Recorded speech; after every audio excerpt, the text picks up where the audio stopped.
Park Minji stood at the front of her classroom, watching her 20 students work through their quantum field equations. The morning sunlight streamed through the massive windows of the orbital platform, casting Earth's blue glow across the room. She loved these quiet moments when her students were focused and the universe felt peaceful. She was 28 years old and had been teaching physics for 5 years. Most people thought orbital platform teaching was dangerous, but Minji found it beautiful. The Bazian International Academy's space section floated 300 kilometers above Earth, giving students an incredible view while they learned. Her students came from different countries, but they all shared the same dream of understanding how the universe worked. Kim Dae-ho raised his hand. He was 17 and wanted to be an engineer. "Teacher Park, can we see the quantum field generator work in real time?" Minji smiled. Dae-ho always asked the best questions. "Actually, I prepared a demonstration for today.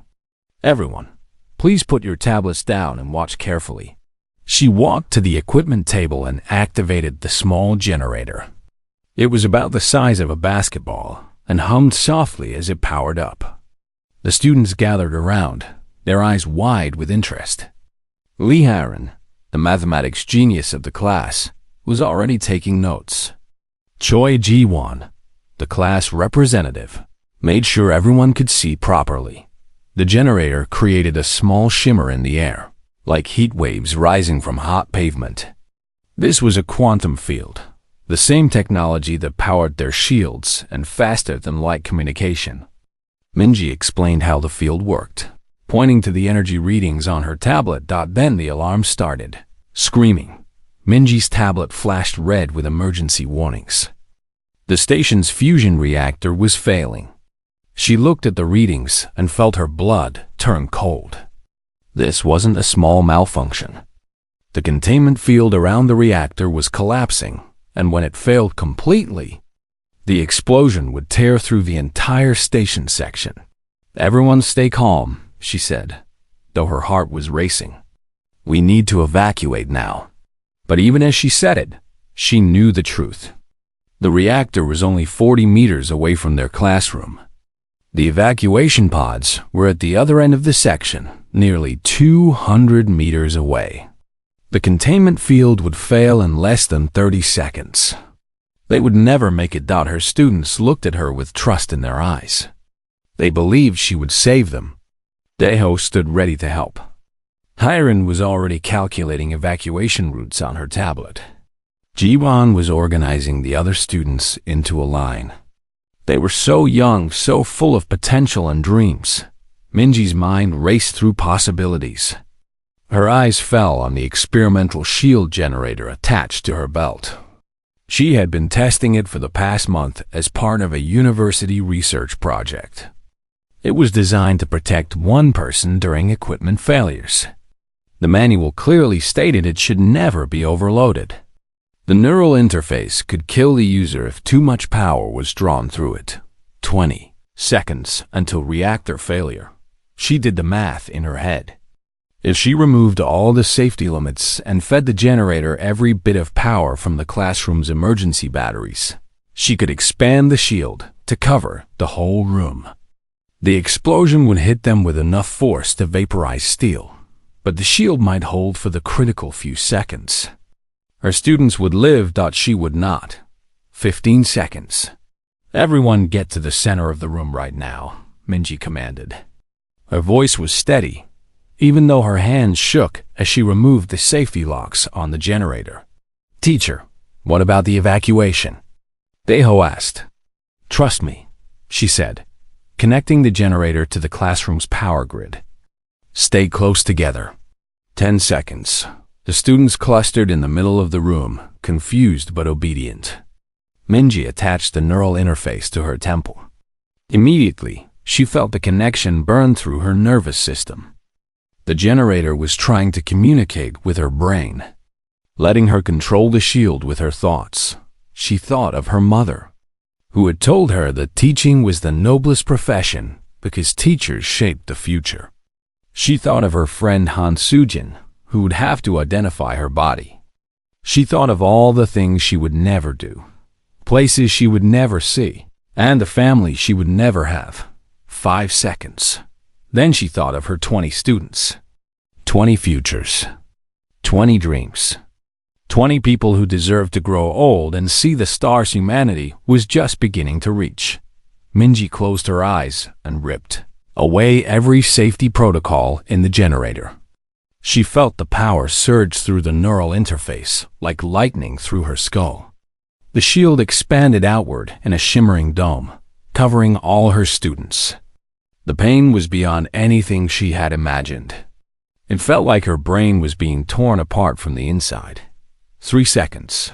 Through the windows, she saw the reactor section glow white-hot. The containment field had failed. 2 seconds. The students were screaming her name. Deo was trying to reach her, but the shield kept them back. They could see what she was doing. They understood she was dying to save them. 1 second. Minji looked at each of their faces and smiled. This was worth it. They were worth it. The explosion hit like the fist of an angry god. The fusion reactor released energy equivalent to a small nuclear bomb. The blast wave tore through the station's walls, ripping apart metal and plastic like tissue paper. Entire sections of the orbital platform simply ceased to exist, vaporized in an instant. But in one classroom, a shield held. The dome of energy absorbed the impact, the heat, and the radiation. Inside, 20 students huddled together, protected by a bubble of quantum force that glowed brighter than the sun.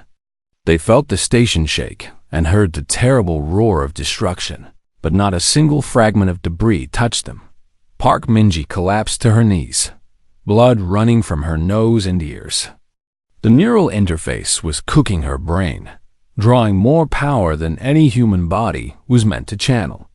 She could feel her consciousness fading, her heart struggling to beat, her lungs forgetting how to breathe.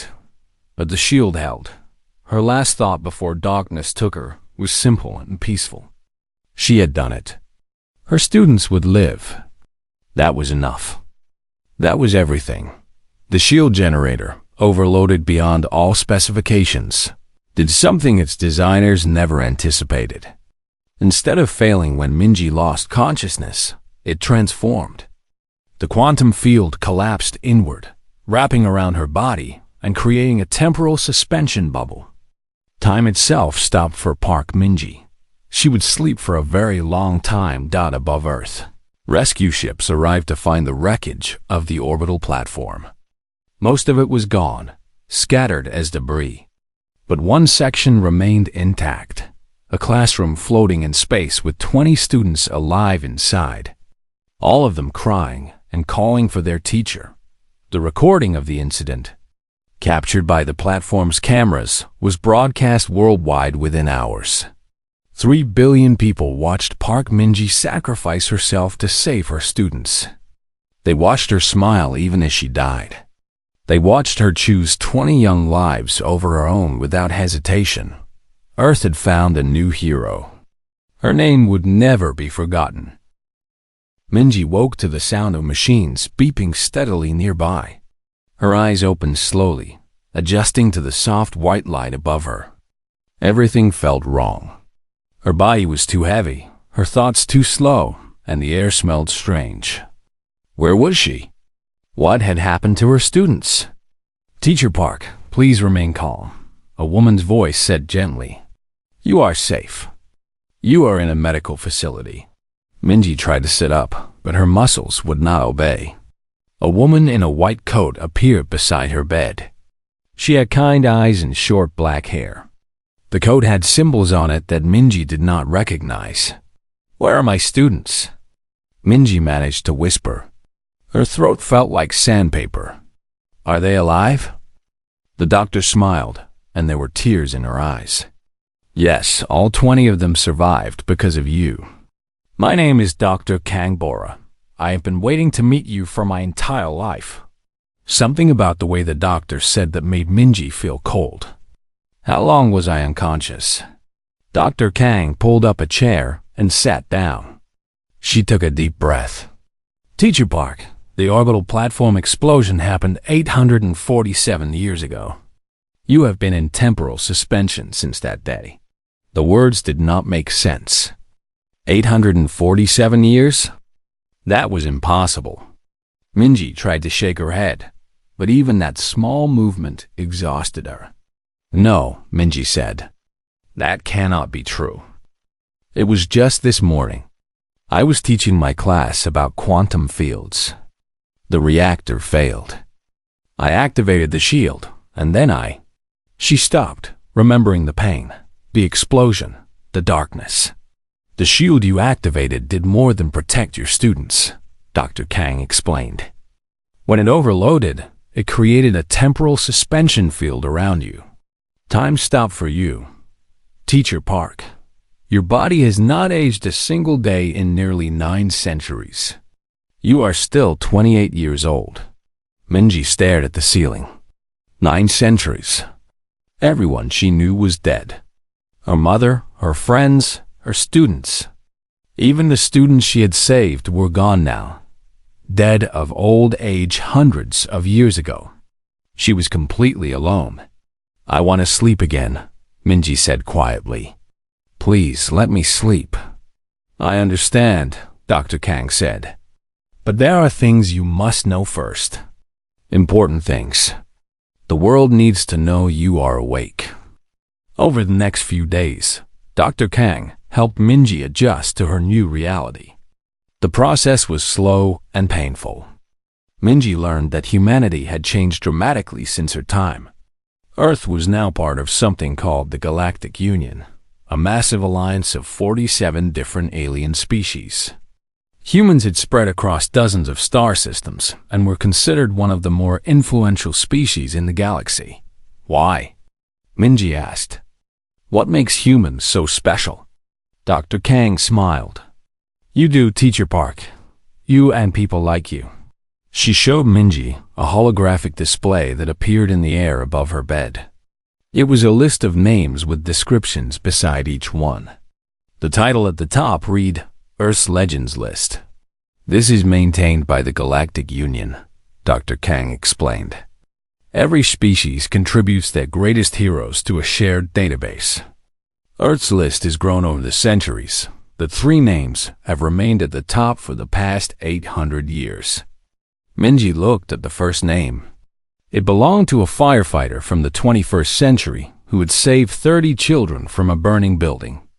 The second name was a doctor who had stayed in a plague zone to treat patients when everyone else evacuated. The third name was Park Minji. "No," Minji whispered. "I am not a legend. I just did what any teacher would do." "That is exactly why you are on this list," Dr. Kang said. "What you did was broadcast live across Earth. 3 billion people watched you sacrifice yourself for your students. You became a symbol of everything humanity values. When we joined the Galactic Union 2 centuries later, other species were amazed by our protective instincts. They said humans cared for their young in ways most species did not understand." A man entered the room wearing a military uniform covered in decorations. He was tall and moved with careful precision. "Teacher Park," he said, bowing deeply. "I am Admiral Ru Taiwan of the United Earth Defense Force. It is an honor to meet you." "Why is a military admiral here?" Minji asked. "Because your sacrifice changed human technology forever," Admiral Ru said. "The shield generator you used became the foundation for all modern human defensive systems. Engineers studied what you did for decades. They learned how to create the networked shields that now protect our colonies and ships. Human shield technology is the best in the galaxy. We trade it with other species for resources and alliances. In many ways, you gave humanity its place among the stars." Minji felt sick. She had not wanted any of this. She had just wanted her students to live. A younger woman entered next, wearing civilian clothes. "Teacher Park, I am Lim Era. I work as a cultural liaison officer. The Galactic Union has been informed that you have awakened. Every major species wants to meet you. The media coverage will be intense. I do not want to meet anyone, Minji said. I just want to understand what happened to my students. Did they live good lives? Dr. Kang nodded and pulled out more holograms. All 20 survived and thrived. Kim Dae-ho became a famous rescue engineer. He saved thousands of people from disasters across the solar system. Lee Heron became a mathematician who helped solve faster-than-light equations. Choi Ji-won became a teacher herself, inspiring 3 generations of students. They all lived into their 90s and died peacefully. Did they remember me? Minji asked, her voice breaking. They never forgot you, Dr. Kang said softly. They recorded messages before they died. Messages for you, in case you ever woke up. Would you like to see them? Minji nodded, unable to speak. The hologram changed, showing an old man with white hair and kind eyes. He was sitting in a chair, clearly very elderly, but his smile was warm. Minji recognized him immediately. It was Dae-ho. Teacher Park, the recording said. If you are watching this, then the impossible has happened, and you are alive. I am 93 years old now, and I do not have much time left. I wanted you to know that you saved more than our lives that day. You saved our futures. I became an engineer because of you. I saved people because you showed me that some things are worth dying for. Thank you for teaching me the most important lesson of all. Thank you for choosing us. The recording ended, and Minji could not stop the tears. Dr. Kang showed her 19 more recordings, one from each of her surviving students. They all said similar things. They had lived full lives, had families, achieved their dreams, and never forgotten the teacher who gave up everything for them. Admiral Ru spoke carefully. Teacher Park, there is something else. The rebuilt academy is now on Mars. The descendants of your students have requested your presence at a memorial ceremony. There are over 3,000 people who are directly descended from the students you saved. They want to meet you. 3,000 people existed because she had activated that shield. 3,000 lives that would never have been born if she had run for the evacuation pods instead. When is the ceremony? Minji asked. In 1 week, if you are willing, Limera said. We understand this is overwhelming. I will go, Minji said quietly. They deserve to meet me. The week passed in a blur of medical tests and rehabilitation.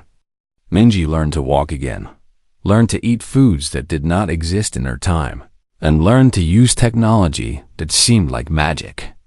Every night, she watched the recordings from her students again, memorizing their faces and words.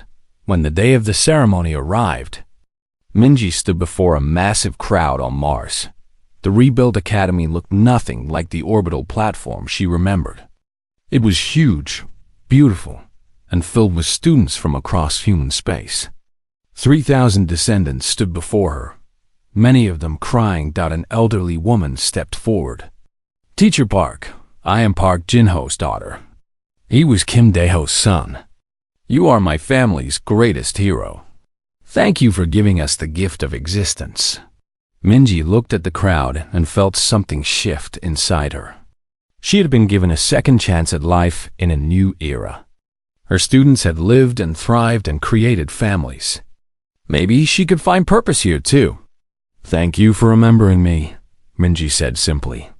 The galaxy was watching, and Earth's legend had returned. Minji spent the next 3 months learning to live in a galaxy she did not recognize. Everything had changed. Earth had cities floating in the clouds and colonies on every planet in the solar system. Humans traveled between stars as easily as she once traveled between cities. The technology overwhelmed her daily, but what truly disturbed her was how people looked at her. She was not just Park Minji anymore. She was a legend, a symbol, something more than human in their eyes. Strangers would stop and stare when she walked past. Children would point and whisper. Adults would bow or try to touch her sleeve as if she could bring them good luck. It made her feel like a ghost haunting her own life. Commander Song Yoonji became her constant companion and protector. She was a military officer assigned to help Minji adjust to modern society.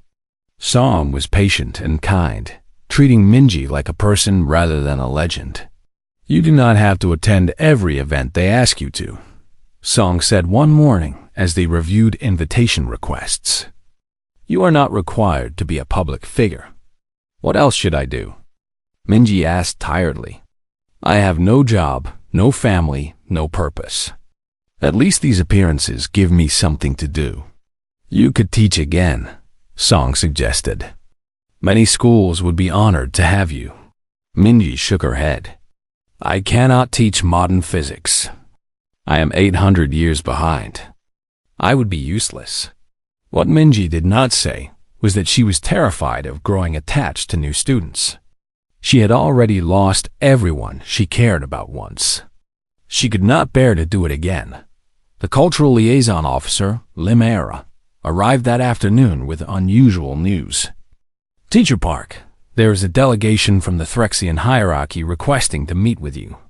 They are one of the most powerful species in the Galactic Union." "What do they want?" Minji asked. "They want to understand you," Era said carefully.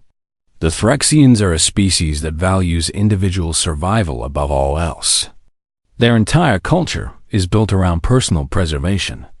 When they heard your story, they were confused. They cannot comprehend why you chose to die for others.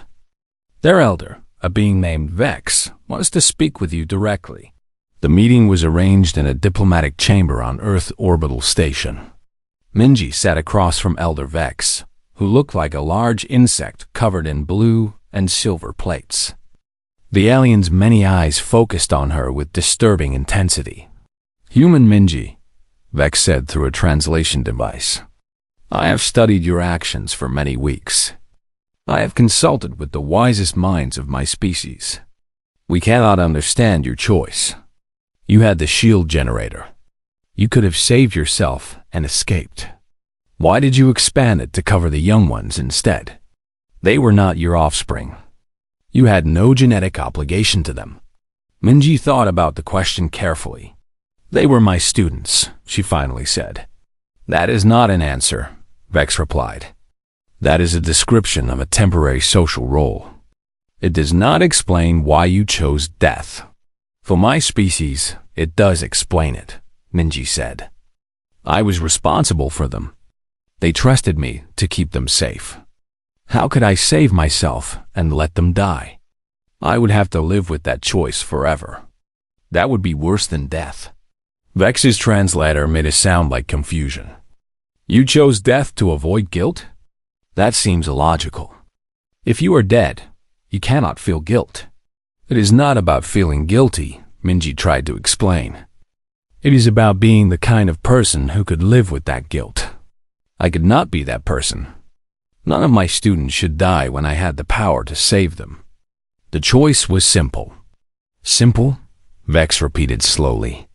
"You called the choice to die simple." "Yes," Minji said. "They were my students." Vex sat silently for a long moment. Then the elder stood and performed what Era later explained was a Threxian gesture of deep respect. "Human Minji, you have shown me that there are forms of logic my species does not possess. This makes humans both dangerous and valuable to the Galactic Union." News of the conversation spread quickly through galactic networks. The phrase, "they were my students," became something people across dozens of species discussed and debated. Some species understood it immediately. Others, like the Threxians, struggled with the concept. But everyone agreed that humans were unique. Minji hated the attention. She began refusing public appearances and spent most of her time alone in the apartment the government provided. Song Yoonji grew worried about her. "Teacher Park, you cannot hide forever," Song said gently. "You are struggling because you have no purpose. Let me help you find one." "I had a purpose," Minji said bitterly. "I was a teacher. I protected children. That purpose died 800 years ago. No, it did not, Song insisted. There are still children who need protecting. There are still students who need teachers. The galaxy is bigger now, but the need is the same. Before Minji could respond, urgent alarms began blaring. Song's communication device lit up with emergency signals. Her face went pale as she read the incoming information. What is it?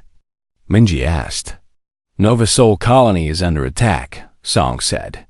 The Corvan Dominion just launched an assault. They are targeting the educational district. Minji felt ice in her stomach. How many children are there? Over 6,000 students, Song said. Multiple species. The orbital defense grid is damaged. Evacuation is impossible. The colony defense force is requesting immediate assistance. Minji stood up. Take me there. Teacher Park, you are not military personnel. I cannot. Take me there now, Minji said with steel in her voice. Those are children. I will not sit here while they die. Song looked at her for a long moment, then nodded. Yes, Teacher Park. They took the fastest military ship available, but it still took 4 hours to reach Nova Sol. During the journey, Minji studied everything she could about modern shield technology. It advanced tremendously since her time, but the basic principles remained the same. She understood the theory even if the application was different. When they arrived, the colony was in chaos. The Corvan Dominion fleet hung in orbit, bombarding the shields protecting the educational district. The shields were holding, but would fail soon. Inside the district, 6,000 children of multiple species waited in terror. Governor Lee Jisu met them at the command center. Commander Song, we need evacuation support. The shields will fail in less than 2 hours. Evacuation is not possible with the Corvan ships blocking the routes, Song said. We need to hold until the main fleet arrives. How long until they get here? 20 hours minimum, the governor said grimly. The shields will not last 20 hours, a technician named An Junho said. He was young and looked exhausted. We are already at maximum capacity. When they fail, those children die. Minji stepped forward. Let me help. An looked at her in confusion. Who are you? I am Park Minji. I know shields. I can help you make them stronger. Recognition dawned on An's face. You are the legend. The teacher from the orbital platform. But that was centuries ago. Our technology has changed. The technology has changed, but the math has not, Minji said firmly. Show me your shield grid. An hesitated, then displayed the shield configuration on a hologram. Minji studied it carefully. The modern shields were far more sophisticated than anything from her time, but she noticed something the technicians had missed. They were running each shield generator independently, trying to maximize individual output. But that was inefficient. You can network them, Minji said. Create a harmonized field instead of multiple separate shields. It will multiply the effective strength. That is not possible with current protocols, An said. The generators are not designed to link that way. They do not need to be designed for it, Minji explained. You can use quantum field resonance to force synchronization. It is old technology, but it works. I can show you how. For the next hour, Minji worked with An and his team to reconfigure the shield grid. She drew on knowledge from her doctoral research, techniques that modern engineers had forgotten or never learned. Slowly, the separate shields began to resonate together, creating a unified field that was stronger than the sum of its parts. The Corvan bombardment intensified, but the shields held. Hours passed. Minji stood at the control station, her hands moving across holographic displays, constantly adjusting and optimizing the field. Her head ached from the mental strain, but she refused to stop. An stared at her in awe. You are doing what should be impossible. How did we forget these techniques? Sometimes progress means leaving old knowledge behind, Minji said. But old knowledge can still be useful. 17 hours after the attack began, the United Earth Defense Fleet finally arrived. Their ships drove off the Corvan vessels, and the crisis ended. When the all-clear signal sounded, Minji collapsed from exhaustion. She woke up in a medical bay with Song Yoonji sitting beside her. "You did it again," Song said softly. "You saved them all. Did any children die?" Minji asked weakly. "Not one," Song said. 6,000 students from 20 different species are alive because of you. The entire galaxy watched it happen. Every species in the Union saw a human protect their children without hesitation. Minji closed her eyes. She was so tired. But for the first time since waking up 8 centuries in the future, she felt like herself again. She had protected children. She had done what teachers do. "The Galactic Union Council has called an emergency session," Song continued. "They want to implement new protection protocols based on what you did. They are calling it the Minji Protocol. From now on, civilian protection will be the first priority in all military operations." Months following the Nova Sol incident were the hardest of Minji's new life. The entire galaxy now knew her face and her story. She could not go anywhere without being recognized. Alien species she had never heard of sent requests for meetings. Human governments wanted her to speak at ceremonies and events. The media followed her constantly, analyzing everything she said or did. She felt like she was suffocating under the weight of expectations. Everyone wanted something from her. They wanted her wisdom, her presence, her blessing. They wanted her to be the perfect symbol of human virtue. But Minji did not feel virtuous. She felt tired and lost and desperately alone. Dr. Tang Bora noticed the changes in her behavior. "Teacher Park, you are showing signs of severe depression. You need to talk to someone about what you are feeling." "What is there to talk about?" Minji said dully. "I saved my students 800 years ago. I saved different students 3 months ago. Everyone calls me a hero. But I feel empty inside. I do not belong in this time. I am just a ghost that refuses to disappear." "You are not a ghost," Dr. Kang said firmly. "You are a person who has experienced tremendous trauma and loss. It is normal to struggle. Please, let me help you." But Minji refused counseling. She refused most visitors. She spent her days staring out the window of her apartment, watching ships come and go from Earth's orbital platforms. She thought about her mother often, wondering what advice she would give. She thought about her old friend Han Sujin, who would probably tell her to stop feeling sorry for herself and do something useful. Commander Song Yoonji continued to check on her regularly, bringing food and news from the outside world.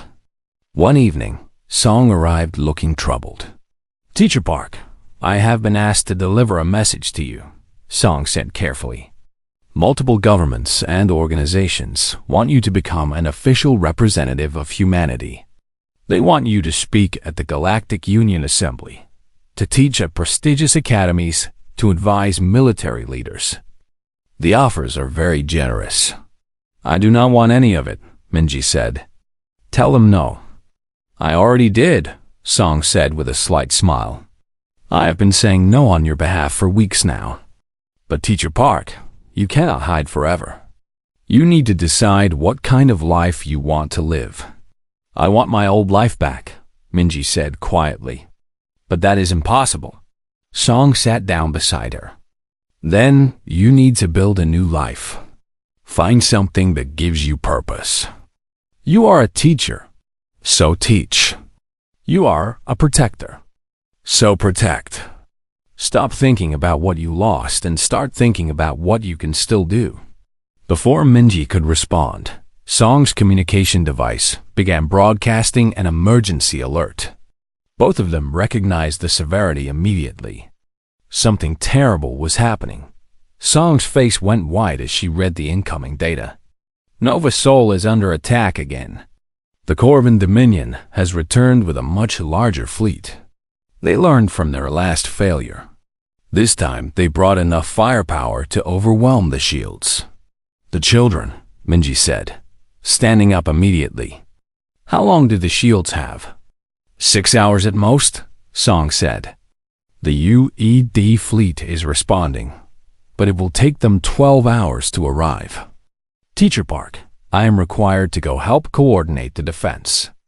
You should stay here where it is safe. No, Minji said firmly. Take me with you. Those children need every bit of help they can get. This is not your responsibility, Song said. You have already done more than anyone could ask. They are children, Minji said, and her voice carried the same steel it had 800 years ago in her classroom. That makes it my responsibility. Take me to them, Commander. Now. Song looked at her for a long moment, then nodded. Yes, Teacher Park. Let us go save some children. The journey to Nova Sol took 3 hours on the fastest military vessel available. During the trip, Minji reviewed everything about the Coven attack strategy. They were not just bombing the shields randomly this time. They were using coordinated strikes to create resonance failures, a sophisticated technique that would collapse the shield grid much faster. When they arrived, the situation was even worse than the report suggested. The Corvin fleet consisted of 40 warships, all focused on destroying the educational district. Governor Lee Jisoo looked haggard and desperate. Commander Song, we need immediate evacuation, Lee said. The shields are failing faster than predicted. We have maybe 3 hours left. Evacuation is still impossible, Song said grimly. The Corvin ships are targeting any vessel that tries to leave. We need to hold the shields until the fleet arrives. An Junho, the shield technician from the previous attack, recognized Minji immediately. Teacher Park, you came back. Can you help us again? Show me the shield configuration, Minji said. The situation was far worse than last time. The Corvin were specifically targeting the harmonic frequencies she had used to strengthen the shields. They had adapted their weapons to counter her techniques. The networked shield grid she created months ago was actually making things worse now, allowing the Corvin attacks to propagate through the entire system. We need to completely redesign the defense, Minji said. The old configuration will not work. We do not have time for a redesign, An said desperately. The shields will fail in less than 3 hours. Minji felt fear grip her heart. This was different from the orbital platform. Back then, she only needed to hold the shield for a few seconds. Now she needed to protect 6,000 children for 9 hours against an enemy that knew exactly how to break her defenses. The math was clear. It was impossible, unless she did something no one expected. I need direct access to the shield generators, Minji said. All of them. And I need a neural interface. Song grabbed her arm. Teacher Park, you almost died last time you used a neural interface. Your brain was damaged for weeks. You cannot do that again. I'm not going to do what I did last time, Minji said. I am going to do something different. Trust me. She turned to An. How many shield technicians do you have who are trained in neural interface usage? 5, including myself, An said. But we have never linked multiple operators together. You are going to learn today, Minji said. I need all 5 of you connected to the shield grid with me. We are going to create a distributed control network. 6 human minds working together can adapt faster than any computer. When the Corvin change their attack pattern, we change our defense immediately. We become unpredictable. That is extremely dangerous, An said. Neural interface feedback could damage all of our brains if something goes wrong. Then we make sure nothing goes wrong, Minji said firmly. Get your team. We have 6,000 children depending on us. For the next 30 minutes, Minji worked with An and his 4 technicians to set up the unprecedented neural network. Each of them would control a section of the shield grid, but all 6 minds would be linked together, sharing information and coordinating defenses in real time. It was something that had never been attempted before. When they activated the system, Minji felt 5 other minds connect to hers. It was overwhelming at first, like hearing 5 conversations happening simultaneously in her head. But she focused on the task, and slowly the 6 minds began to synchronize. The Corvin bombardment intensified. Minji felt each impact through the neural link like a physical blow. But instead of trying to create one massive shield, the team created dozens of smaller shields that shifted and moved unpredictably. When the Corvin targeted one area, they weakened it and strengthened another. They created false weak points to trick the enemy into wasting firepower. It was exhausting. Every minute felt like an hour. Minji's head throbbed with pain, and she could sense the other technicians struggling too. But they held. The children remained safe behind their adaptive shields. 2 hours passed. Then 4. Then 6. The Corvin commanders grew frustrated with their inability to break through. They increased their attack intensity, but the human defenders adapted to each new strategy within seconds. Governor Lee watched in amazement. They are moving like a single organism. How is this possible? It is human coordination, Song said quietly. It is what we do best. We protect each other. After 8 hours and 43 minutes, the United Earth Defense Fleet finally arrived.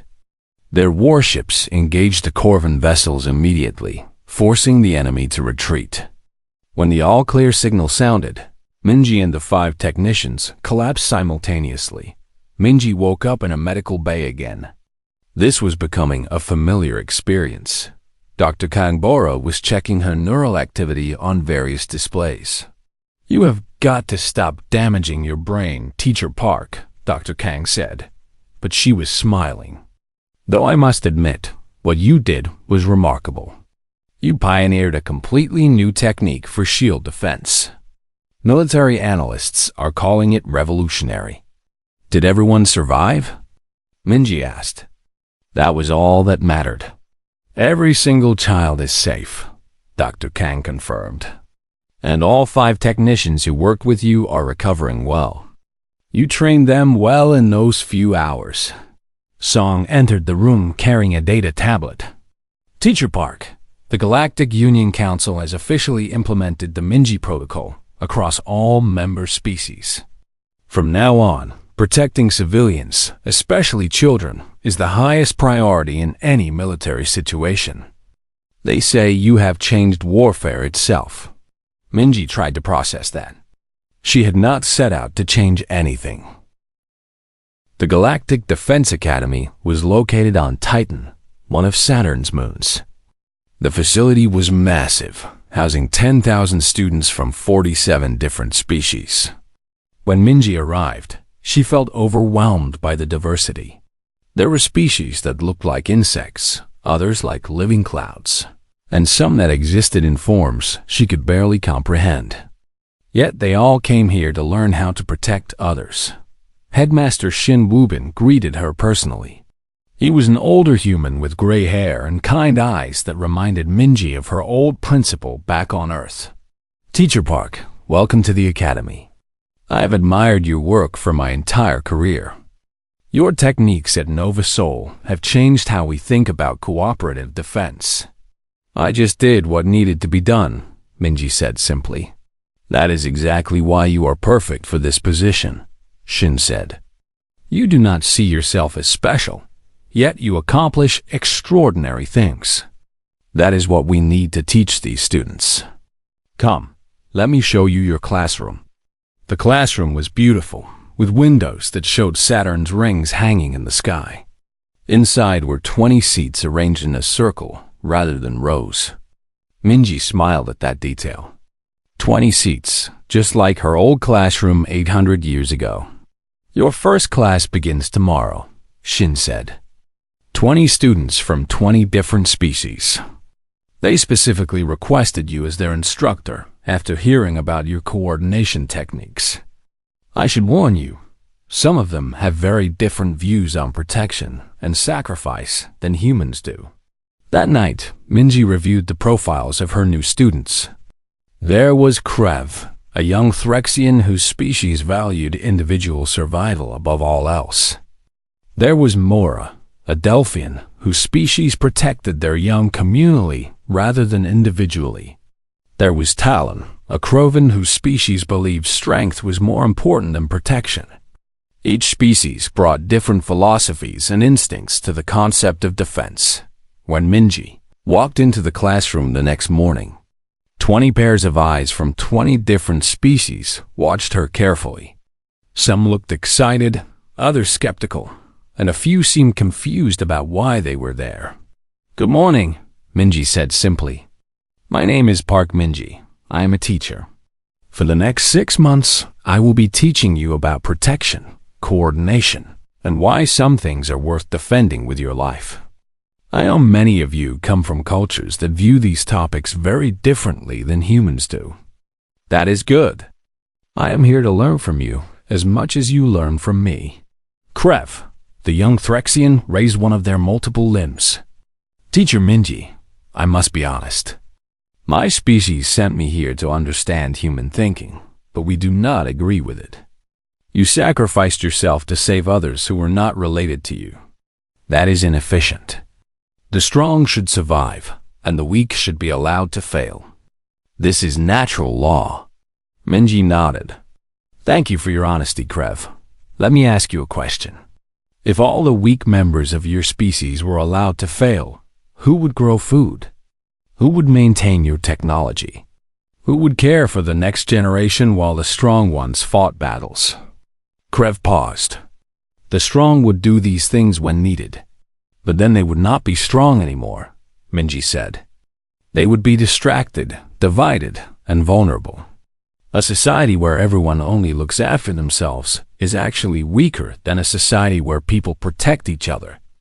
Humans learned this thousands of years ago. It is why we survived and thrived." Mora, the Delphian, spoke next with a voice like singing chimes.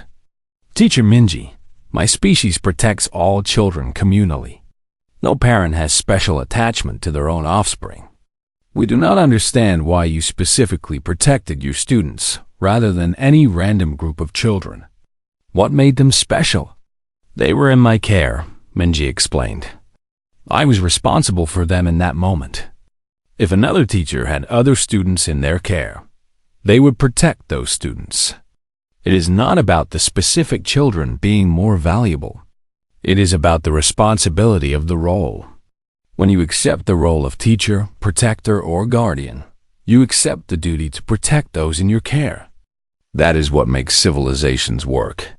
For the next several hours, Minji discussed philosophy and strategy with her students. She was impressed by how thoughtful they were, even when they disagreed with her. Each species brought unique perspectives that challenged her own assumptions about protection and sacrifice.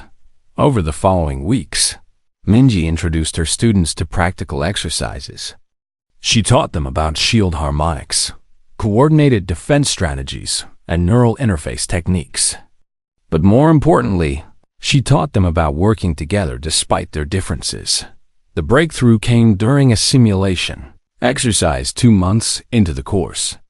Minji had designed a scenario where the students needed to protect a group of civilians from an overwhelming attack.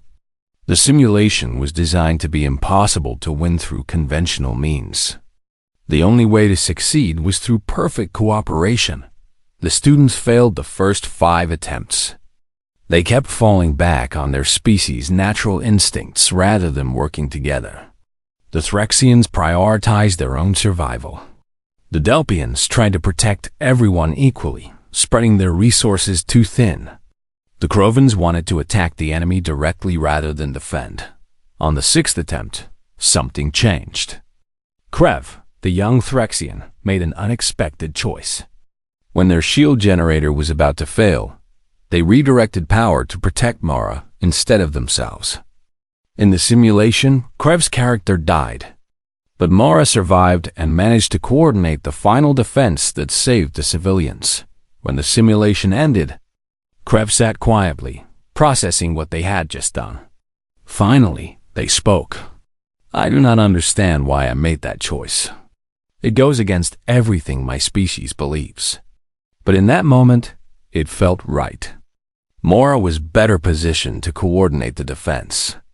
My survival would have been meaningless if we all failed. Minji smiled. That is called growth, Krev. You learned something your species has not traditionally valued. Individual survival sometimes matters less than group success. This does not make your species' values wrong. It just means there is more than one valid approach to survival. But I died in the simulation, Krev said, sounding troubled. My elders would say I failed. Did you fail? Minji asked. The civilians survived. The mission succeeded. Your choice made that possible. In my culture, we would say you succeeded in the most meaningful way possible. Krev was silent for a long moment. Then they performed the Threxian gesture of respect that Elder Vex had shown Minji months ago. Teacher Minji, you have taught me something profound. I will need time to understand it fully. After that breakthrough, the class dynamics changed dramatically. The students began to trust each other and work together more effectively. They stopped seeing their different philosophies as obstacles and started seeing them as different tools that could be used in different situations. 3 months into the course, Headmaster Shin visited Minji's classroom to observe a lesson. He watched as 20 students from 20 species moved in perfect coordination during a complex defense simulation. Their different approaches complementing rather than conflicting with each other. After the class ended, Shin spoke with Minji privately. What you are doing here is remarkable. These students are learning more than defense tactics. They are learning how to bridge the philosophical gaps between their species. The Galactic Union Council has taken notice. I am just teaching them what my mother taught me, Minji said. That protecting others is not weakness. It is the foundation of civilization. The final month of the course focused on the most difficult topic of all, acceptable sacrifice. Minji knew this would be challenging, especially for species like the Threxians, who struggled with the concept of dying for others. She shared her own story in detail, explaining not just what she did, but why she did it. She talked about the moment she made the choice, the pain of the neural interface, and the peace she felt knowing her students would survive. She did not glorify her sacrifice or present it as the only correct choice. She simply explained her reasoning. I am not telling you that you must be willing to die for others, Minji said to her class. I am telling you that sometimes protecting others requires personal cost. How much cost you are willing to accept is something each of you must decide for yourselves. But I want you to understand why humans make the choices we make. We believe some things are worth dying for because those things give life meaning. Krev raised their limb again. Teacher Minji, I have been thinking about this for months now. I believe I am beginning to understand. When you protected your students, you were not just saving their lives. You were preserving your own values. If you had saved yourself and let them die, you would have survived but lost the part of yourself that defined who you were. In a way, saving them was also saving yourself. Is that correct? Minji felt tears in her eyes. Yes, Krev. That is exactly correct. You understand. On the final day of the course, Ambassador Park Sehan visited the academy. He was a distant relative from one of Minji's saved students' families, now working in the diplomatic corps. He came with an official offer from the Galactic Union Council. Teacher Park, the Council wants to offer you a position as Earth's representative in the Union Assembly. You would have significant influence over galactic policy. The compensation and prestige would be extraordinary. Minji listened politely,